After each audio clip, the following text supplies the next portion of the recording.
Olá, é terça-feira, dia 7 de março e estamos juntos em mais um Assunto do Dia aqui na tela da Rede Brasil de Comunicação e que bom poder contar com o seu carinho e audiência de sempre. Hoje aqui no nosso programa vamos falar sobre a reforma do ensino médio. Quais as mudanças? Vamos saber com os nossos convidados de hoje. É terça e como você que está em casa já sabe, é dia de receita. Hoje vamos aprender a preparar um ensopado de peixe com a gastrônoma Luciana Luna. Tem ainda as oportunidades de emprego no quadro Há Vagas, as notícias da internet, enquete do dia e muito mais. O programa de hoje está imperdível. E o presidente Michel Temer sancionou no último dia 16 de fevereiro a reforma do ensino médio.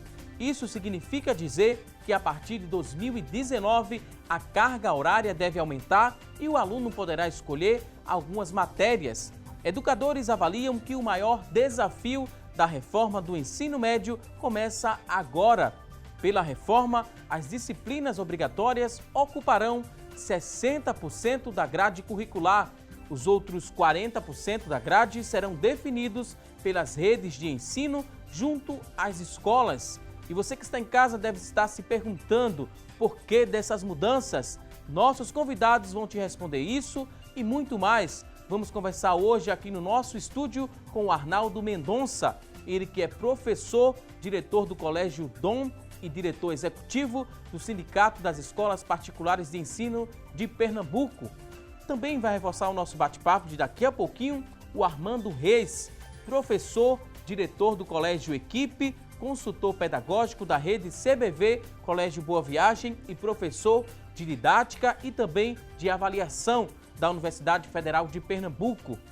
Antes de iniciarmos o nosso bate-papo de hoje, antes de conversarmos com os nossos convidados, vamos acompanhar uma reportagem sobre o tema com Jéssica Rebeca.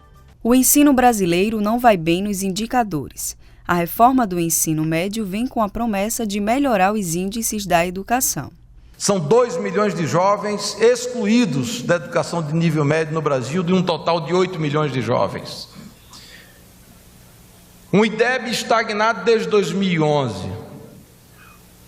Um desempenho de português e matemática que é pior do que há 20 anos. Isso incomoda que uma nação que é a 8ª economia do mundo não pode se colocar na 59ª, 63ª, 66ª posição nos indicadores do PISA, entre 70 países. A mudança chamou a atenção e provocou discussões no país ao incluir a possibilidade de escolha de diferentes trilhas de formação tradicional e técnica, educação integral e autorizar a contratação de professores sem licenciatura. A medida foi aprovada na Câmara dos Deputados, no Senado Federal e foi sancionada pelo presidente Michel Temer.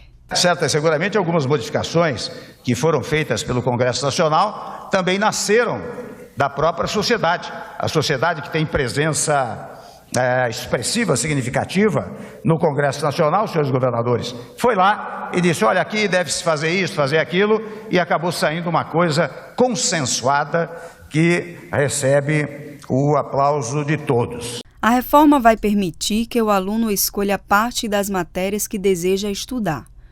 O texto dividiu o conteúdo em 2 partes, 60% de disciplinas comuns e 40% para que o aluno aprofunde seus conhecimentos na área de seu interesse. A principal mudança é o aumento da carga horária. Serão 1.400 horas anuais. Para esse professor, o problema está no conteúdo a ser ensinado nas disciplinas comuns. A Base Nacional Comum Curricular ainda vai ser montada. Isso significa também que as mudanças não serão aplicadas a curto prazo. Tem que saber quais são os conteúdos que vão cobrar, que vai ser dado de química, física, matemática, biologia, história, geografia, sociologia. Tem que saber isso não está aprovado ainda não. É uma coisa estranha que a gente tenha aprovado que vai caber em 1 ano e meio toda a Base Nacional Curricular Comum, se a gente não sabe qual será essa base ainda. Ela deve ser aprovada, se Deus quiser, ainda esse ano. Para implantar o projeto, mais uns 4 anos, 5 anos, 6 anos. Veja o que muda. Hoje são 13 disciplinas ao longo de 3 anos. Com a reforma, o aluno vai aprender as matérias obrigatórias e as que integram a sua área de interesse. As opções são linguagens, matemática, ciências da natureza e ensino profissional.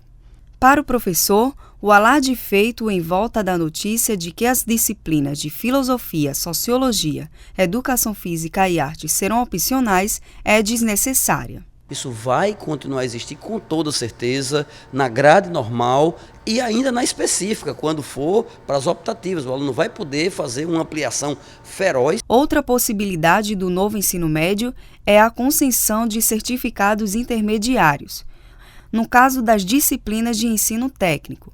Mas, na prática, a mudança na infraestrutura das escolas vai ser a grande necessidade provocada pela reforma. Se vai mudar isso, se vai aumentar a carga horária, vai se transformar em ensino integral, tem que construir outro colégio, tem que ter outro professor, tem que ter outro prédio para dar mais aulas para a mesma quantidade de aluno. Segundo o Conselho Nacional de Secretários da Educação, apesar da reforma causar grande repercussão negativa, a flexibilidade do ensino médio está alinhada também com o Plano Nacional de Educação, que apresenta metas para a melhoria do sistema educacional brasileiro. Pois bem, mostramos agora na reportagem parte das mudanças que irão acontecer. Daqui a pouquinho os nossos convidados vão nos ajudar a entender mais sobre estas mudanças, mas antes a gente quer chamar você que está em casa para que você venha participar aqui conosco do nosso programa. Você pode participar respondendo a nossa enquete. A pergunta de hoje é a seguinte: você acredita que a rede pública ela tem estrutura para atender as mudanças no ensino médio? Acredita, não acredita? Liga para a gente, participa. 3424-1977 é a nossa linha interativa. Está aberta para você responder a nossa enquete. Também mandar alguma dúvida sobre o tema, caso você tenha. Manda também a sua pergunta através da internet. Acessa lá facebook.com/assunto do dia. É a nossa fanpage na internet, está disponível. Você pode acessar, deixar sua dúvida, deixar também seu comentário a respeito deste tema. Participa também através do WhatsApp, que é o 99418-1206, 99418-1206. A gente quer receber a sua pergunta. Vamos repassar daqui a pouquinho as dúvidas para os nossos convidados e eles terão o maior prazer em responder a sua dúvida. E a reforma ela deve começar a valer em 2019. A previsão, até o fim deste ano, deverá ser definida a base curricular, que será comum a todos os alunos. Matérias como biologia, física e química farão parte dessa primeira parte das obrigatórias. Daqui a pouquinho a gente vai entender mais ou menos como é que funciona essa questão de números, o que é que vai mudar na prática e com o aumento ali da carga horária, o Ministério da Educação acredita que até 2024, pelo menos 25% das escolas elas vão funcionar em período integral. Então vamos aprender mais sobre essas mudanças, aprender mais sobre o ensino médio aqui do nosso país. Primeiro vou dar aqui boas-vindas aos nossos convidados. Arnaldo Mendonça, professor e diretor do Colégio Dom, diretor executivo também do Sindicato das Escolas Particulares de Ensino aqui do estado de Pernambuco. Arnaldo, seja muito bem-vindo aqui ao nosso programa. Bom dia, muito obrigado a você e a todos os telespectadores. Também queria dar as boas-vindas Armando Reis, professor, diretor do Colégio Equipe, consultor pedagógico da rede CBV, Colégio Boa Viagem, e também professor de Didática e Avaliação da Universidade Federal de Pernambuco. Doutor Armando, seja muito bem-vindo aqui ao nosso programa. Obrigado. Essa baixa na avaliação, justifica por si só essa urgência de mudança no ensino médio? Com toda certeza. Eu lembro quando fiz vestibular, em 1976, então o programa de matemática nosso envolvia até números complexos, limites e derivadas. E quem via limites e derivadas, por exemplo, era o aluno que ia fazer exatas, que ia fazer engenharia, no curso superior. E aquele aluno que ia fazer medicina, letras, história, filosofia, contabilidade, qualquer dessa disciplina, ele era obrigado a aprender aquilo ali com profundidade, com um volume imenso de conteúdo para nunca mais na vida dele se deparar com nada disso. Aí a gente pergunta, será que não seria mais interessante se fazer uma programação mais enxuta daquilo que é básico para qualquer cidadão dominar? E é isso que a gente percebe que a nova lei do ensino médio está trazendo, pelo menos está propondo. É que se faça uma BNCC em cima daquilo que é necessário para se formar um cidadão. E, a partir daí, o aluno, no próprio ensino médio, ele vai poder buscar o seu itinerário de formação de acordo com a sua vocação, com a sua vontade. Então, é preciso dar um basta naquele ensino enciclopédico que, nos últimos anos, já vem mudando de uma forma, até eu diria natural, por decorrência do Enem. A gente não pode deixar de concordar que o Enem veio e mexeu com o ensino médio e continua mexendo com o ensino médio. Quer dizer, imagine, um sistema de avaliação que veio mudar uma estrutura de ensino médio no país. Quando deveria ser o inverso, você mudaria a estrutura para depois mudar a forma de avaliação. É esse o nosso pensamento. Uma dúvida bastante comum, né? Muita gente que está em casa nos acompanhando ainda persiste com essa dúvida. Primeiro ouvi falar em projeto de lei, depois medida provisória e agora foi sancionada a lei, né? Pelo presidente Michel Temer. A partir de quando a gente vai ver essas mudanças na prática? Porque teve que percorrer todo esse trâmite, né? Burocrático, e muita gente compreende, consegue acompanhar, outras pessoas não conseguem acompanhar, sabe agora que a lei foi sancionada. Mas a partir de quando? Será que foi sancionada agora em fevereiro? A partir deste ano ainda a gente vai começar a enxergar essas mudanças no ensino médio ou ainda não? Vamos ver as mudanças de natureza a médio e longo prazo e mudanças imediatas. Por exemplo, no que diz respeito à carga horária, há uma ampliação da carga horária para começar a ser feita a partir de 2 de março deste ano. De forma que as escolas que estão com apenas 800 horas de aula por ano já podem, e seria muito bom que começassem agora em 2017, a fazer a ampliação da sua carga horária, para chegar a um total, portanto, é uma ampliação progressiva, como a própria lei especifica, ampliação progressiva da carga horária, para que nós cheguemos a um total de 4.200 horas. 4.200 horas representa uma ampliação de 75% da atual carga horária dos 3 anos do ensino médio. É uma ampliação significativa. Por isso mesmo que a lei ela está cognominada como a lei de implementação da escola de ensino médio em tempo integral. Se você for ver 4.200 horas em 3 anos, o aluno precisará passar na escola, tendo aula, uma média de 6 horas de aula por dia. E isso em 200 dias letivos, porque os 200 dias letivos não foram alterados. A 93, 94, 96, ela tem um total de 92 artigos.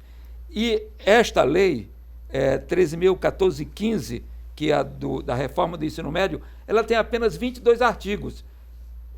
E artigos alterados são apenas 7, de forma que a Lei de Diretriz e Base da Educação Nacional continua com essas mudanças que foram feitas através dessa Lei 13.014/15.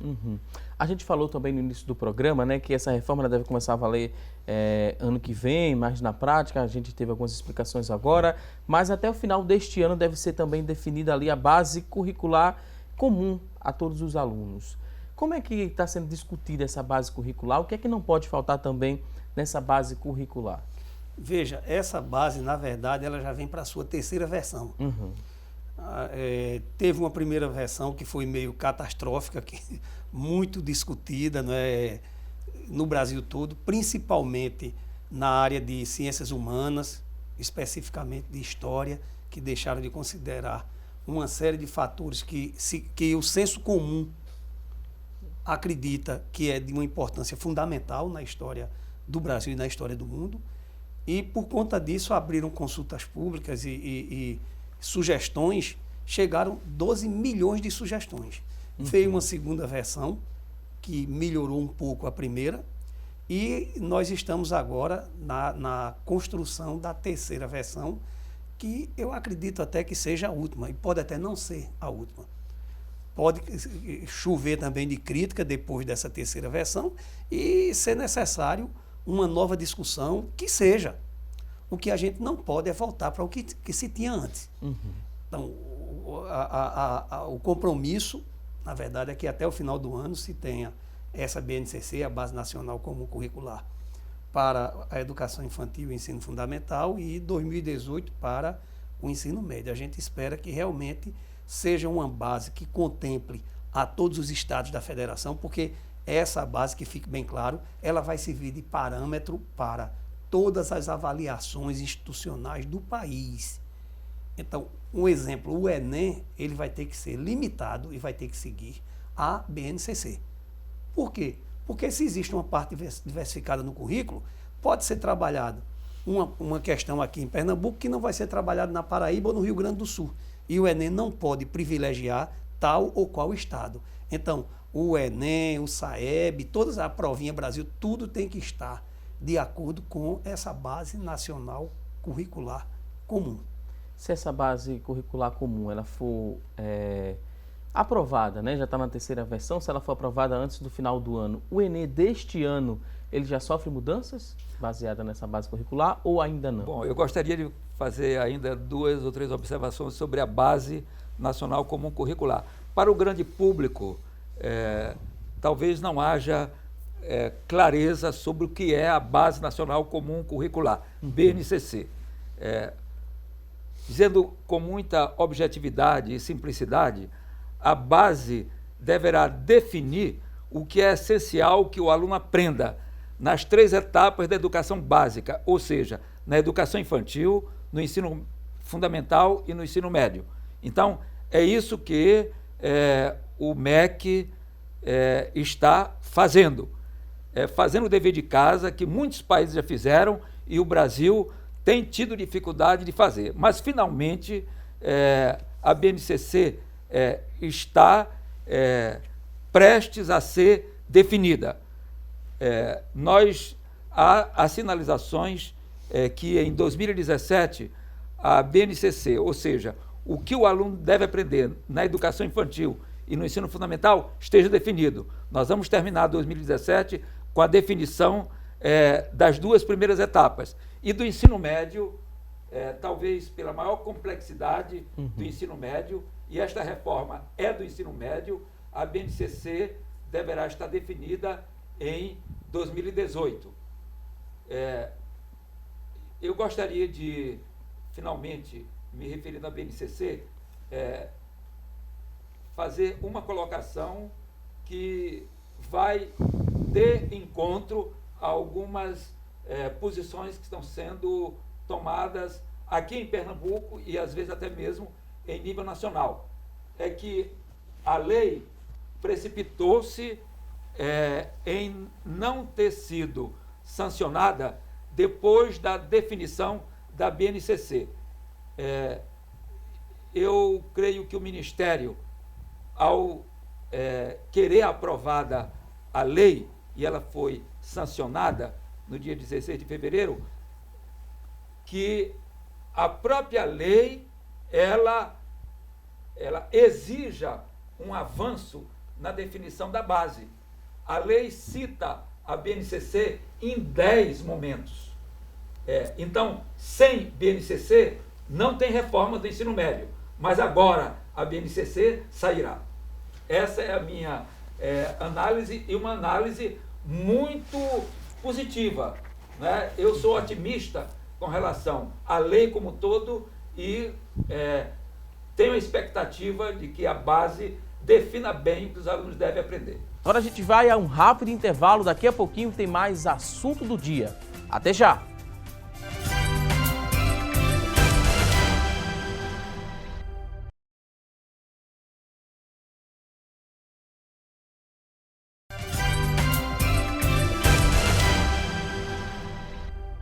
E essas foram as dicas do trânsito desta manhã aqui no programa Assunto do Dia. Hoje no nosso programa estamos falando sobre a reforma do ensino médio. Isso mesmo. E agora vamos acompanhar juntos as notícias da internet sobre este tema. Quem vai trazer as informações a partir de agora é a Tânia Silva. Olá, Tânia. Oi, Valdson, para você uma ótima terça e para vocês que nos acompanham, o destaque de hoje é do G1. Reforma do ensino médio não provocará mudança repentina no Enem, diz ministro.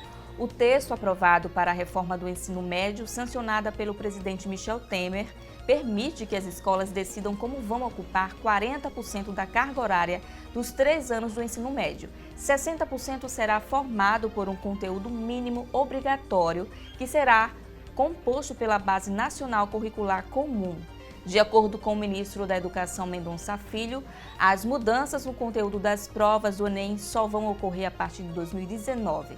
Segundo o ministro, nenhuma mudança vai ocorrer do ponto de vista de conteúdo para os estudantes que estão se preparando para o Enem 2017 e também o Enem 2018. Agora a gente volta ao estúdio para saber outras informações sobre esse assunto. Valdson, é com você. Ok, Tânia Silva, muito obrigado por essas informações e eu já vou repassar a pergunta aqui para os nossos convidados. Muitos estudantes estão se preparando para entrar aí na universidade, vão fazer o Enem este ano e tem essa dúvida, será que o Enem deste ano sofrerá com as mudanças do ensino médio ou só mais à frente? O que é que a gente poderia responder para esse estudante que está almejando, né, entrar na universidade pública também aqui do nosso país? Será que já para este Enem a gente vai sentir algumas mudanças já ou ainda não? Olha, nós não temos ainda uma definição do INEP se vai haver mudanças no Enem em 2017. Foi feita uma consulta pública e não se sabe ainda em que deu essa consulta pública.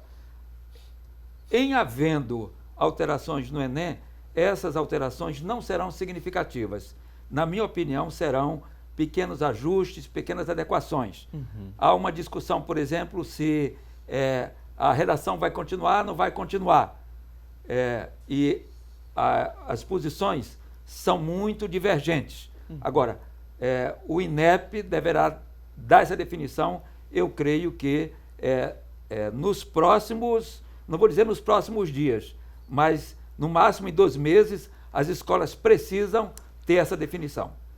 Dessa mudança, né? Se vai continuar ou não a redação, seria uma mudança muito brusca, não tirar a redação do processo seletivo do Enem? É viável fazer isso? Olha, eu não acredito. Eu acho que a avaliação da redação no Enem foi um avanço. Né? Quando você tem um tema para avaliar todos aqueles 6, 7, 8 milhões de candidatos. E penso eu que o INEP também não vai abrir mão de aplicar essa avaliação de redação de uma forma nacional.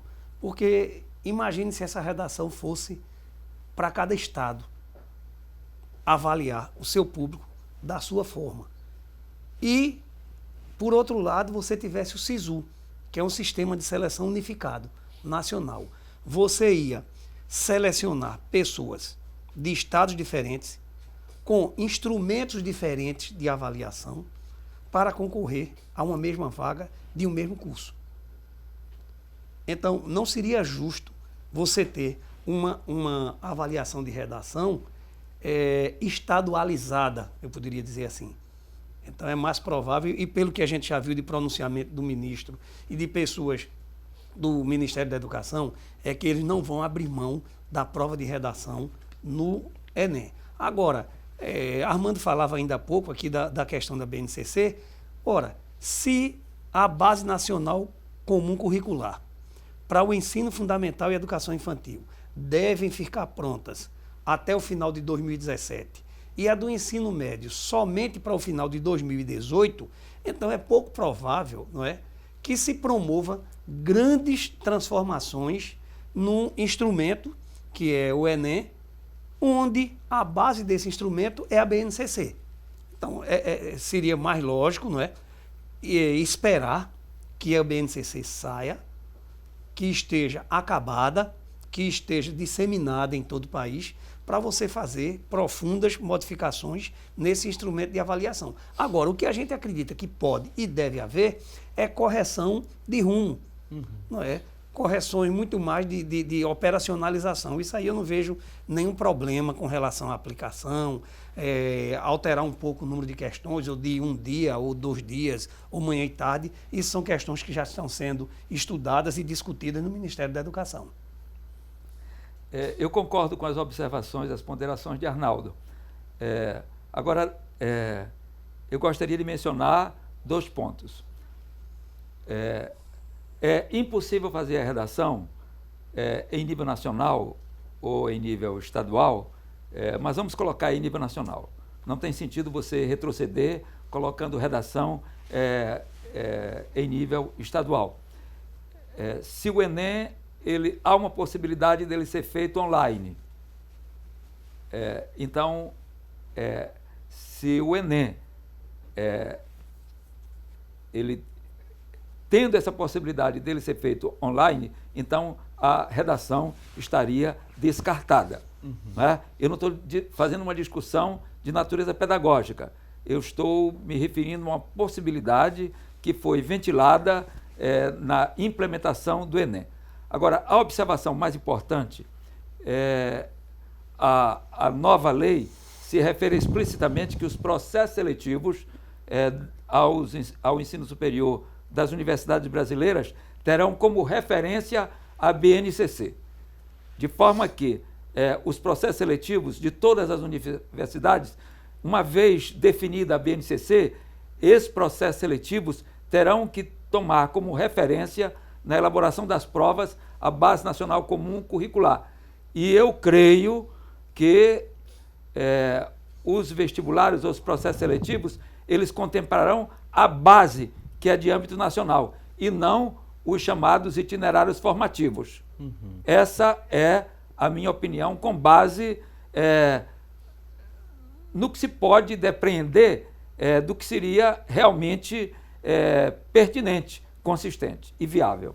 Por falar em Enem, a gente tem algumas participações aqui na nossa fanpage, já vou repassar. Bruno Souza, ele que é de Olinda, ele diz: com a aprovação da reforma do ensino médio, o Enem ele pode ser banido, pode chegar a deixar de existir em algum desses anos aqui para frente?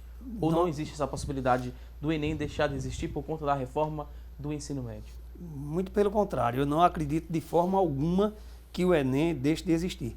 Lembrando que o Enem, quando surgiu, ainda na época do ministro falecido Paulo Renato, ele foi o primeiro exame de avaliação do ensino médio.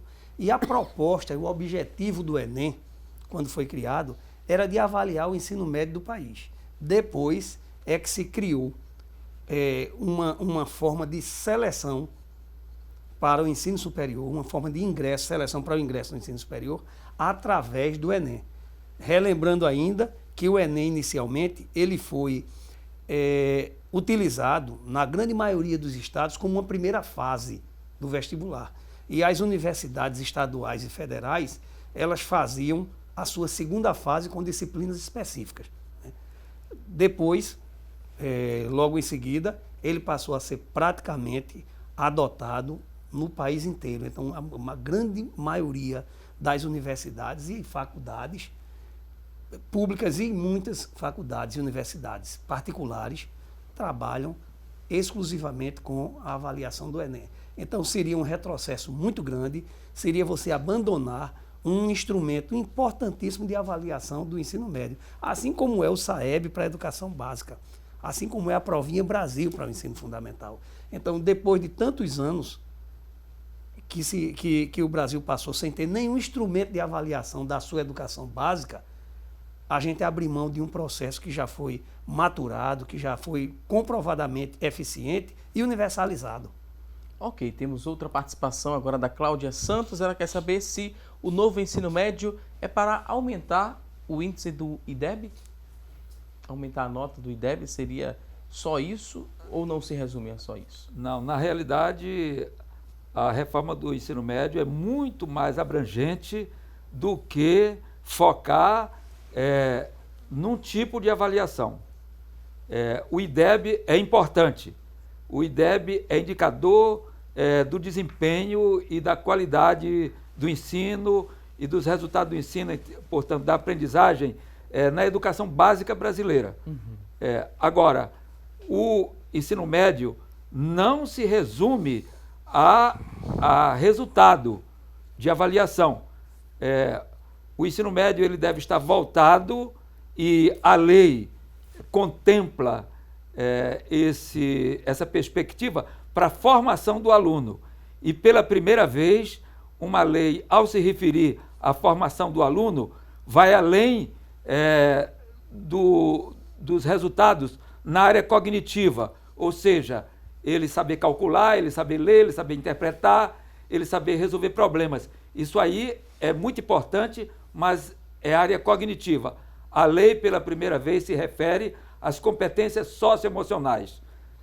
O aluno deve ser formado na escola, em toda a educação básica, culminando no ensino médio com a formação do pensamento crítico do aluno, a sensibilidade do aluno, a colaboração, cooperação, o engajamento dele. Então, essas são competências tão importantes quanto as competências no domínio cognitivo. E a lei se refere explicitamente a essas aquisições. Portanto, o ensino médio não se resume a Enem, não se resume a resultados, por mais importantes que sejam os resultados. A gente falou também no início do programa que o Ministério da Educação acredita que até 2024, pelo menos 25% das escolas vão funcionar em período integral. Esse formato de período integral, ele vem proporcionar mais coisas a esse aluno, um conhecimento maior, uma base melhor, um rendimento melhor, a gente poderia dizer assim na prática? Olha, se você observar atentamente a lei, a nova lei do ensino médio, ela é uma lei que vai atingir a todas as escolas do país, mas nas entrelinhas você observa que há artigos que são direcionados para a rede pública, quase que especificamente, há artigos que são direcionados para as redes pública e particular. Não há, a gente percebe que não há nada diretamente para a rede particular de ensino. Mas uma grande parte, talvez 50% da nova lei do ensino médio, ela se refere a fomento e financiamento da educação. E quando se fala disso aí, é claro, obviamente, que está se referindo à rede pública de ensino. E ninguém tem dúvida nenhuma, principalmente nós de Pernambuco, não temos dúvida nenhuma do ganho que foi a educação em tempo integral. O nosso estado deu um salto que ninguém conseguia imaginar na última avaliação, nas últimas avaliações. Por conta, é claro, e todo mundo sabe, que mudaram-se políticas, mas a principal política que apresentou um resultado da gente ficar em primeira posição no país foi, basicamente, a implementação do horário integral e do horário semi-integral, porque nós temos, graças a Deus, hoje, a maior rede de ensino integral do país. E não é por coincidência que o nosso ensino médio ficou em primeiro no país. Então, a gente acredita que isso é de extrema importância. E, obviamente, que com esse aumento gradual, o aumento é gradual, a lei preconiza isso, da carga horária do ensino médio de 800, atingindo até, no seu final, 1.400 horas, isso vai dar educação integral ou semi-integral. Claro que o objetivo maior desse ensino integral é para a rede pública de ensino, porque grande parte das escolas privadas hoje já funciona com horário semi-integral. Você tem um turno, normalmente o turno da manhã, e 1 ou 2 ou 3 dias de aprofundamento ou de complementação de carga horária à tarde. Tanto que a carga horária da rede particular de ensino hoje raramente é de 800 horas. A grande maioria das escolas funciona entre 1.000 e 1.200 horas, quer dizer, já muito próximo do limite que ficou estabelecido por essa lei. Então, se preconiza que a educação em tempo integral na rede pública é de extrema importância e nós acreditamos que isso aí é um caminho sem volta. Mas não tem verba para isso. Há de se procurar alguma forma de viabilizar verba para o ensino integral. É uma questão de... Não, o dinheiro não se fabrica, não se imprime por imprimir. Então, vai ter que se fazer uma racionalização de custo no país e direcionar a verba necessária para aquilo que realmente vai fazer a diferença, mas vai fazer a diferença não só na educação, vai fazer a diferença no nível de violência, que a gente sabe que tem tudo a ver com o índice de educação. Vai fazer a diferença no nível de desenvolvimento industrial do país, desenvolvimento tecnológico e todos os segmentos da sociedade. Ok, vou pedir licença mais uma vez aqui aos nossos convidados. A gente vai a um rápido intervalo. Você que está em casa ainda tem dúvidas sobre o tema, liga para a gente, participa. 3424-1977, a nossa linha interativa está disponível para você ligar, mandar a sua dúvida.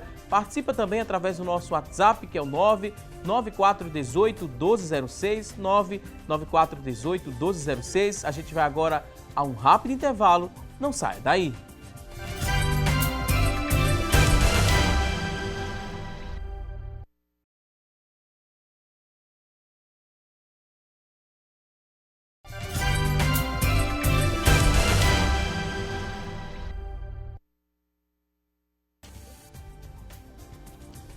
Estamos de volta com mais assunto do dia aqui na tela da Rede Brasil de Comunicação e com a reforma do ensino médio, os professores com o chamado notório saber, sem formação específica na área de atuação, eles poderão lecionar no ensino técnico e profissional. Além disso, os profissionais graduados que não tenham cursos de licenciatura, eles estão autorizados a dar aulas no ensino médio.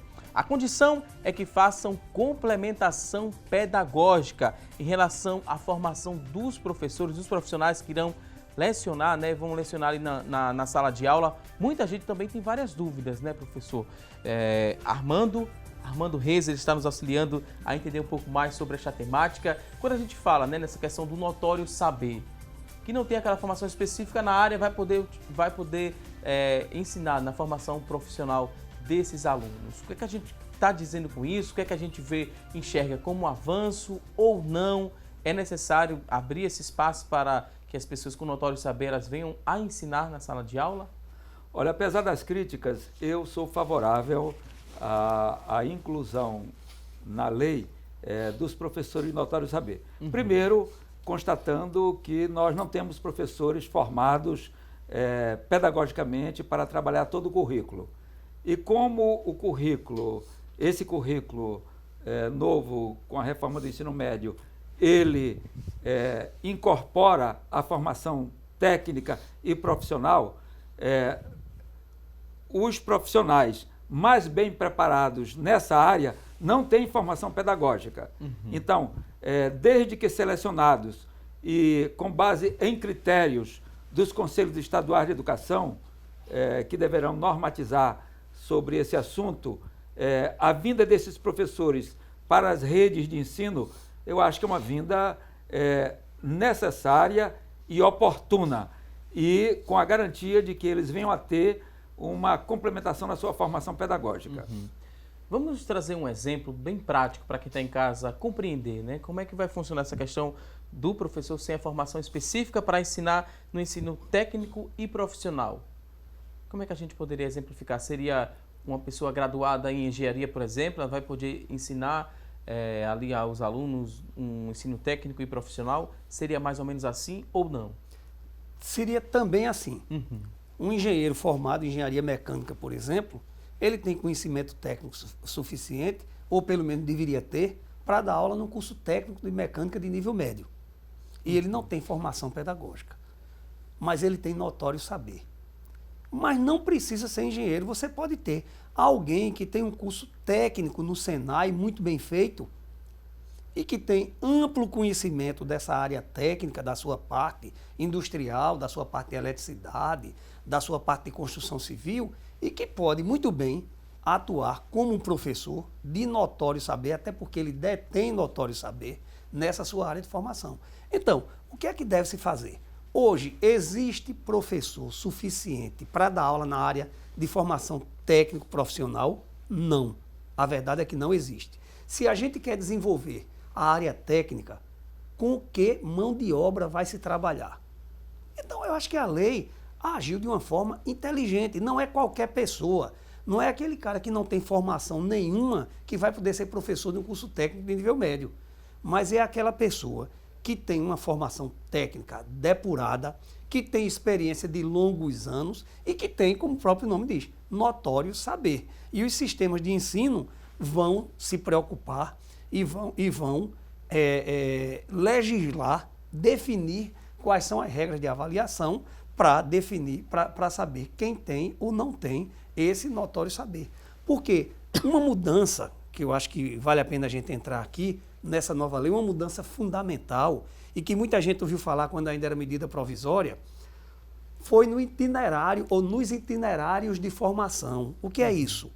A gente falou o tempo todo até agora na BNCC, que é essa base curricular comum.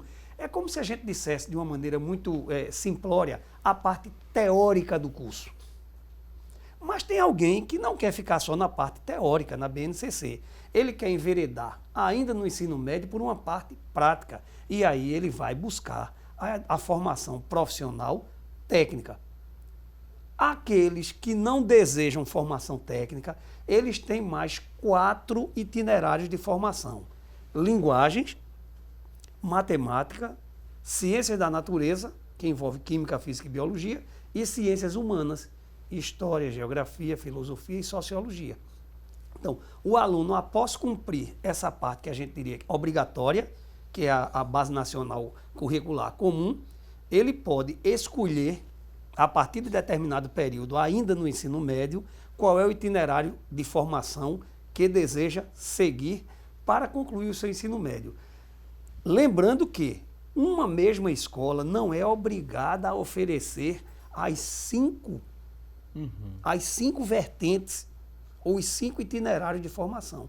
Uma determinada escola pode dizer o seguinte: no meu currículo, eu vou me prestar a trabalhar a BNCC e apenas a área de ciência da natureza, de formação geral. Lembrando que matemática e português, independente da área ou do itinerário de formação que você escolher, será disciplina obrigatória no currículo do ensino médio, em todos os anos. E lembrando ainda e acabando com esse mito de que arte, educação física, filosofia e sociologia foram banidos do currículo. Não foram banidos, existia essa proposta, mas tudo ainda era provisório. Na lei, matemática e português em todos os anos do ensino médio, inglês a partir do 6º ano do ensino fundamental é obrigatório, e arte, educação física, filosofia e sociologia obrigatórios no currículo do ensino médio. O currículo do ensino médio, quer fazer uma pontuação? Não, pode falar. eu depois complemento. Ok. O currículo do ensino médio com essa possibilidade da formação técnica, né? Esse estudante, ele já sai com o certificado do ensino médio, mais essa formação técnica. Isso é muito importante para a entrada no mercado de trabalho mais rápida. É mais ou menos essa linha de pensamento. Vocês concordam que com essa formação técnica, o estudante, assim que concluir o ensino médio, ele vai chegar mais rápido ao mercado de trabalho, vai construir sua carreira profissional de forma mais rápida? É um avanço? Eu acho que a palavra flexibilização do currículo é uma palavra que expressa a preocupação do legislador. Ou seja, aquele aluno que quiser prosseguir estudos em nível superior, ele se aprofundará nos itinerários formativos que não impliquem formação técnica e profissional.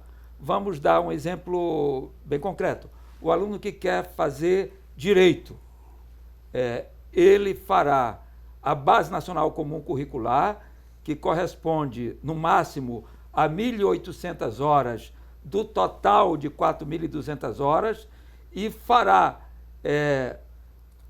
o seu itinerário formativo aprofundando os componentes curriculares da sua área. Ou seja, ele vai aprofundar história, filosofia, sociologia,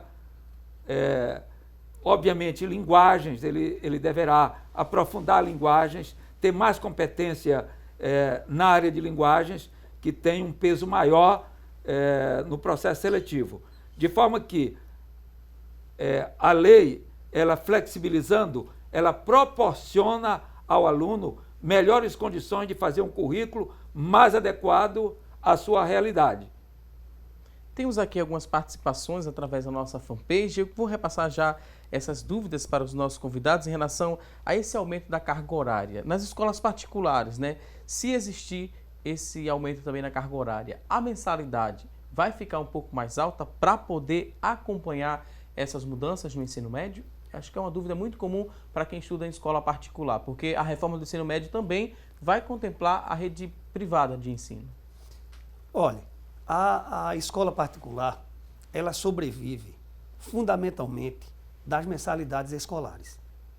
E quando a escola se programa, se projeta para um ano letivo, ela faz uma planilha de custo, que é uma previsão orçamentária para dar conta de todo o serviço a que ela se propõe oferecer durante o ano letivo. Qual é a carga maior de despesa em uma escola particular? É óbvio que é a folha de pagamento de professores. E no momento em que você aumenta a carga horária, é lógico que você também vai ter que aumentar o custo da escola, consequentemente, as mensalidades escolares. Mas eu volto a insistir num tema que eu já falei ainda há pouco, é que as escolas particulares, de um modo geral, elas já oferecem no ensino médio uma carga horária muito além das 800 horas. Você que é aluno, você que é pai de aluno, veja o seu horário diário se você não ultrapassa as 4 horas obrigatórias. Porque a Lei 93/94 de 1996, a Lei de Diretrizes e Bases, ela estabelece 200 dias letivos, no mínimo, com 4 horas diárias de atividades pedagógicas. No mínimo. 200 dias vezes 4 horas dá 800. Quase todas as escolas particulares no ensino médio trabalham mais de 5, às vezes até 6 horas por dia e, em alguns casos, atividades no contraturno. Então, isso aí já vai ultrapassar o limite de 1.000 horas tranquilamente. Então, você, pai que tem filho em escola particular, não fique apavorado que vai ter um grande aumento de mensalidade em 2018 ou 2019, porque isso não vai acontecer. Se acontecer algum ajuste de algumas poucas escolas que estão trabalhando no limite ou próximo do limite, isso não vai ser algo que vai pesar tanto no seu orçamento. Então é preciso que as pessoas se tranquilizem e não achem que o bicho é mais feio do que realmente ele é. Não é? O que, na verdade, a preocupação dessa lei, o que a gente entende, é que a preocupação maior da lei do novo ensino médio foi de ampliar a carga horária para as escolas da rede pública, das redes públicas, principalmente municipal e estadual. Ok, temos aqui mais outra participação através da nossa fanpage. William Santos, de Olinda, ele quer saber o seguinte: se a escola não oferecer a área em que eu quero me aprofundar, o que é que eu devo fazer? A escola terá liberdade de, em função do perfil dos seus alunos e do poder aquisitivo dos alunos, de estabelecer quais são os seus itinerários formativos. Ela não está obrigada a oferecer os 5 itinerários formativos. É muito provável que nós venhamos a ter escolas que ofereçam apenas a formação técnica e profissional. Isso acontecendo, o aluno terá um balizador para a escolha da escola, de forma que a oferta de itinerários formativos terá uma influência direta na matrícula do ensino médio.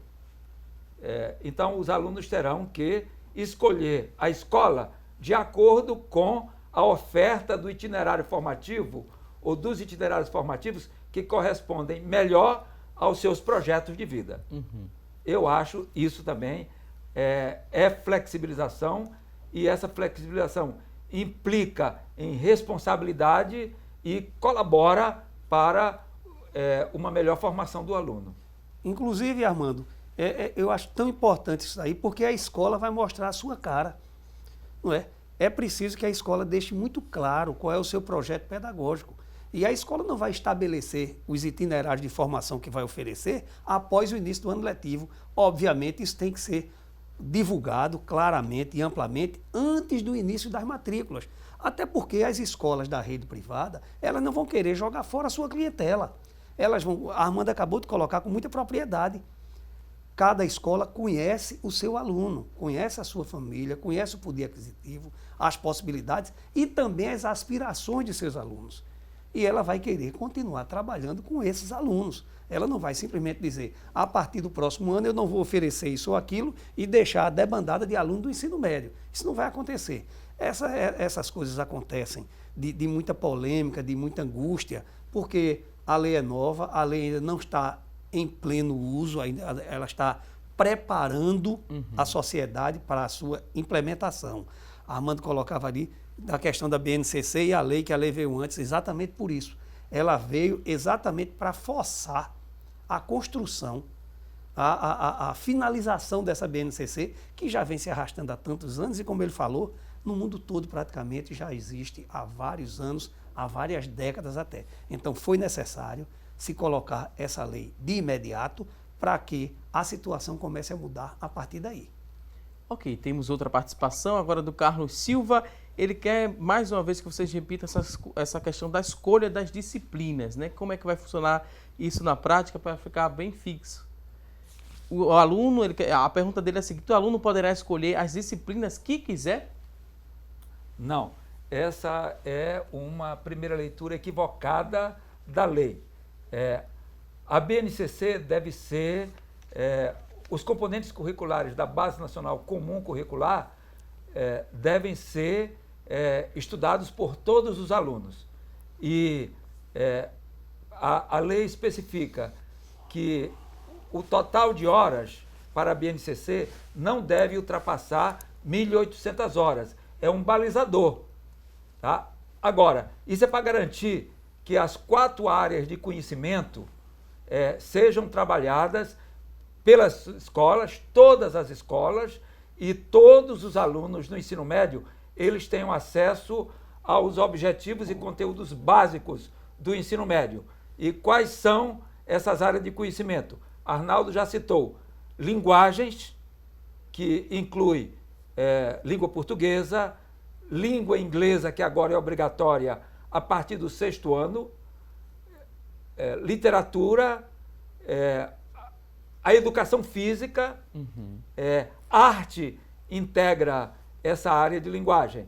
A área das ciências humanas e sociais aplicadas, história, geografia, sociologia e filosofia. Matemática é obrigatória em todos, nos 3 anos do ensino médio, e ciências da natureza. Ciências da natureza, física, química e biologia, todos os alunos deverão estudar, pelo menos, até esse montante, nesse montante de 1.800 horas. Então, essa obrigatoriedade da Base Nacional Comum Curricular é para garantir uma unidade nacional de aprendizagem. Isso tem a ver com a formação do cidadão e do profissional. Ok, mais uma vez eu pedi licença aqui aos nossos convidados. Vamos a um rápido intervalo. Tem dúvidas? Manda para a gente, 3424-1977, 994-18-1206. Você pode acessar, mandar sua dúvida daqui a pouquinho. Nossos convidados terão o maior prazer em responder a sua dúvida. A gente vai agora a um rápido intervalo e até já!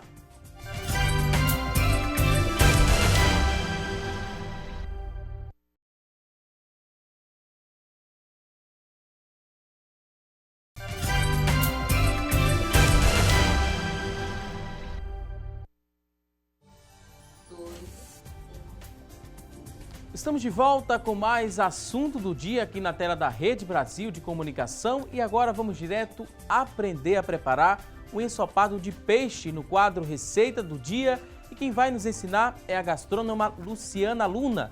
Acompanhe!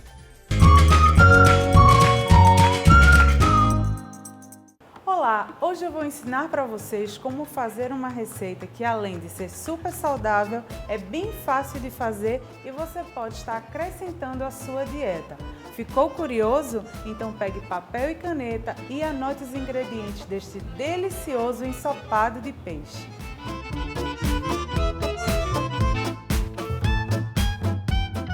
Para a receita de hoje, você vai precisar dos seguintes ingredientes: 500 gramas de filé de tilápia cortado em cubos, sal a gosto, pimenta do reino a gosto, 2 limões, uma cebola grande em rodelas, um pimentão amarelo em rodelas, 3 tomates em rodelas, 2 colheres de sopa de salsinha picada, 2 colheres de sopa de cebolinha picada e 4 colheres de sopa de azeite.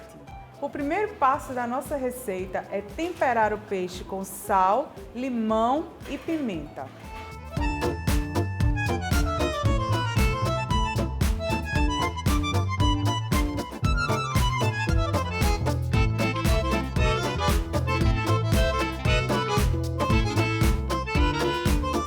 Agora nós vamos colocar na panela o restante dos ingredientes. O primeiro passo é colocar as cebolas. Depois de forrar todo o fundo com as cebolas, nós vamos colocar o peixe.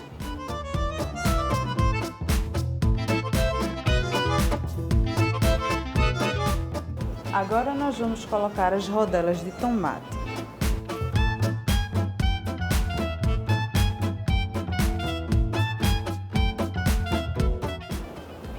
Chegou a vez dos pimentões.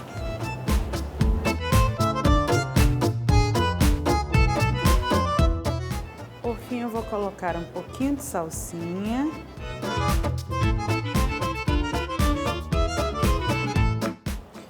Cebolinha.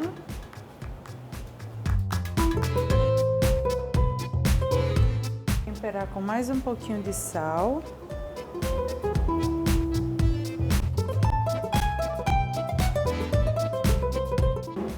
Pimenta.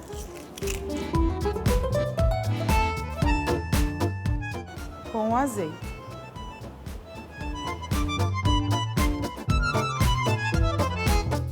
Agora nós vamos tampar a panela e levar em fogo médio por aproximadamente 25 minutos.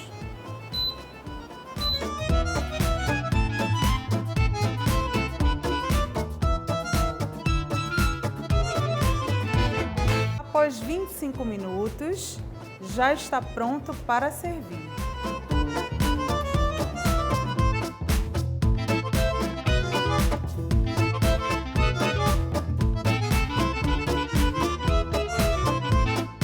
Esta foi a nossa receita de hoje, espero que vocês tenham gostado e até a próxima!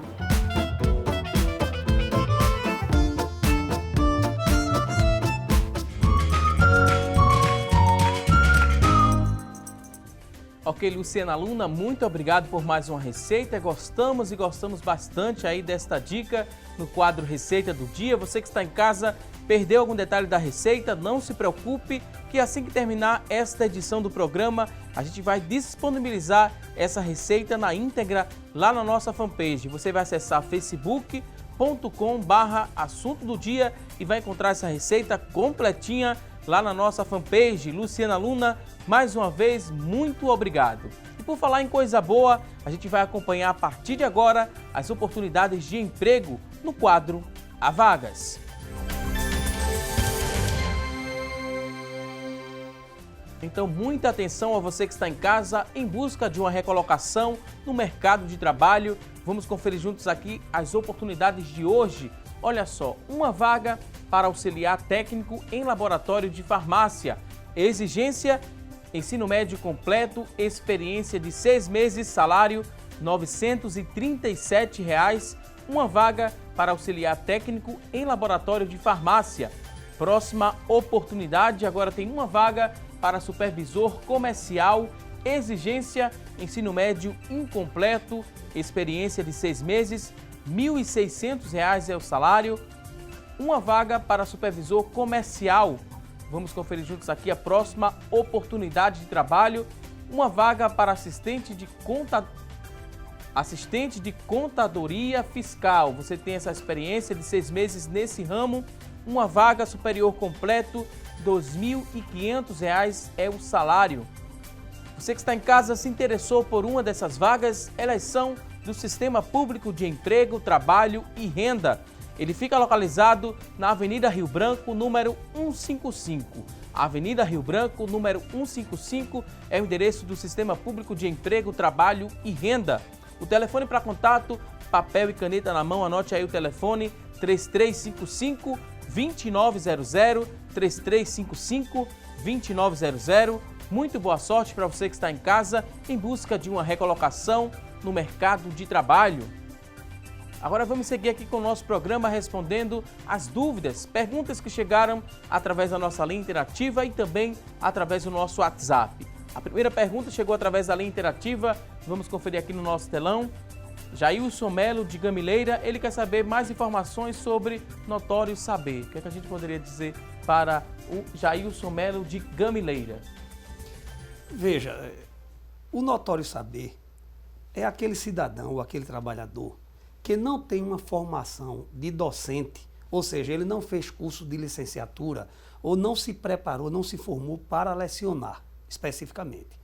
Mas ele trabalha em alguma área técnica. Eu dei um exemplo aqui de engenharia mecânica, mas ele pode ser, por exemplo, técnico em laboratório, em análises clínicas, ou técnico em química, trabalha no laboratório. E essa pessoa tem competência, tem notório saber, ele tem um curso na área técnica e, de acordo com a legislação, com a regulamentação do seu sistema de ensino, no caso de Pernambuco seria o Conselho Estadual da Educação de Pernambuco, que vai legislar e vai normatizar o que é ter notório saber. Você pode se candidatar a ser um professor nessa área e a partir daí você tem uma formação pedagógica. Outro exemplo, eu falei de um engenheiro, mas ele pode ser formado em contabilidade, em ciências contábeis, e ele vai dar aula num curso na área de gestão, curso técnico de nível médio na área de gestão, ou de contabilidade, ou de administração. Então, ele vai cursar as disciplinas de formação pedagógica, metodologia, psicologia, didática, etc. Essas disciplinas que compõem a parte pedagógica ou acadêmica do currículo de formação de professor.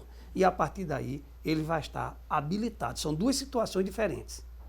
Uma, ele não tem formação superior, ele tem uma formação apenas de nível médio, mas tem uma grande prática e ele conhece muito bem aquilo que faz. E ele pode dar aula estritamente na parte de educação técnica profissional. Não é porque o cara trabalha com mecânica e é muito bom em matemática que ele está autorizado a dar aula de matemática na escola. Não é isso. Não está. Por quê? Porque existe professor de matemática formado na sua área específica. Ok, temos aqui mais participações através da nossa fanpage. Tem uma dúvida aqui, a pessoa não se identificou, mas quer saber o seguinte: de onde virão os recursos para a implementação do novo ensino médio? De onde virão esses recursos? O que a gente poderia responder para esse telespectador? Olha, quase 10 artigos da nova lei se refere ao fomento de recursos.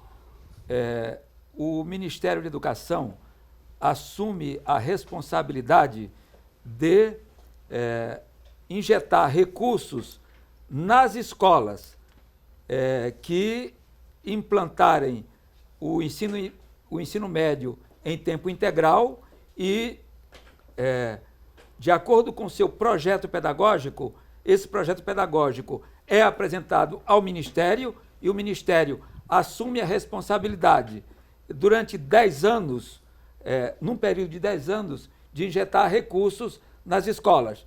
Portanto, as escolas poderão não dispor de recursos. Sendo escolas públicas, o Ministério da Educação assume o compromisso a partir da lei.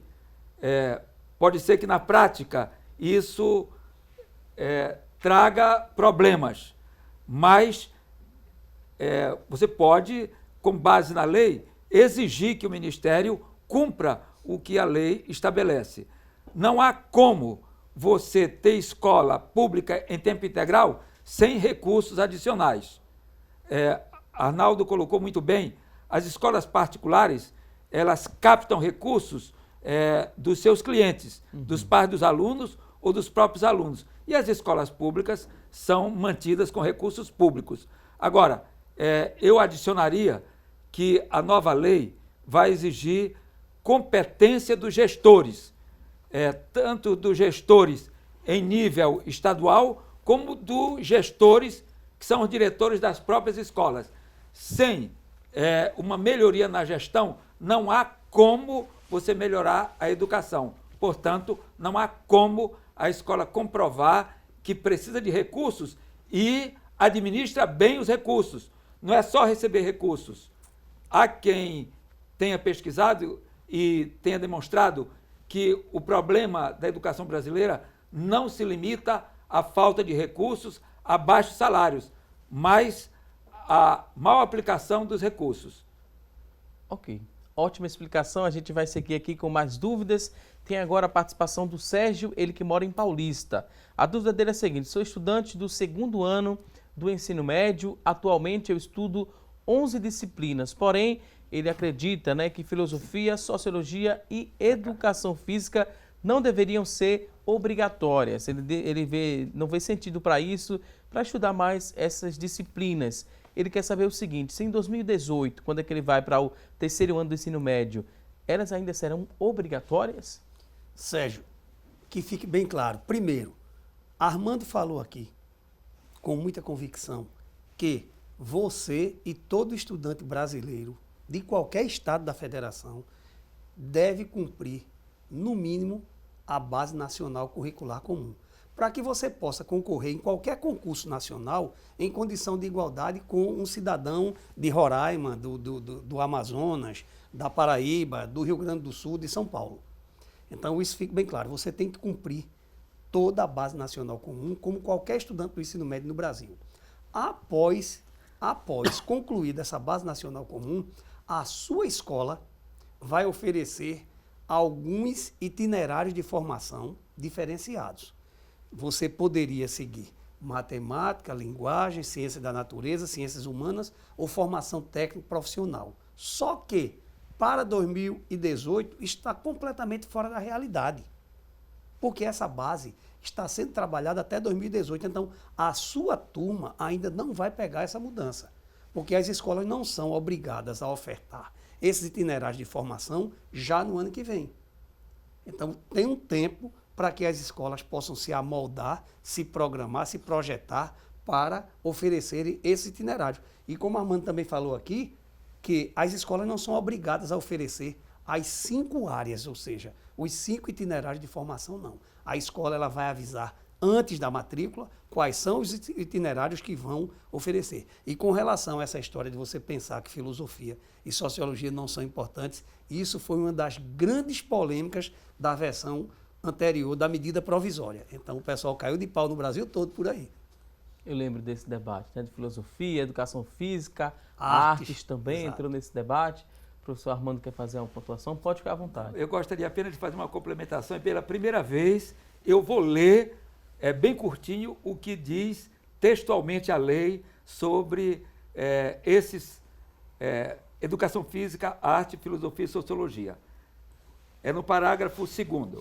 A Base Nacional Comum Curricular, referente ao ensino médio, incluirá obrigatoriamente estudos e práticas de educação física, arte, sociologia e filosofia. O detalhe aí, que não é um detalhe qualquer, isso vai dar margem ainda a muita discussão e esclarecimento, é o que a lei está chamando de estudos e práticas. Não diz que são componentes curriculares, ou que também ainda se chama de disciplinas.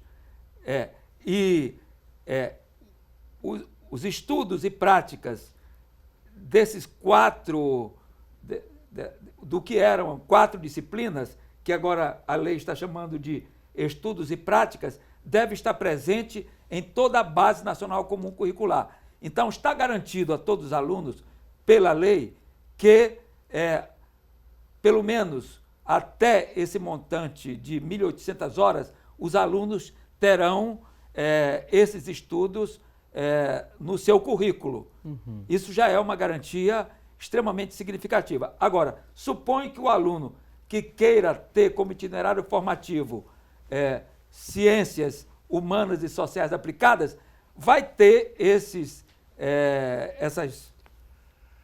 filosofia, sociologia, arte e educação física como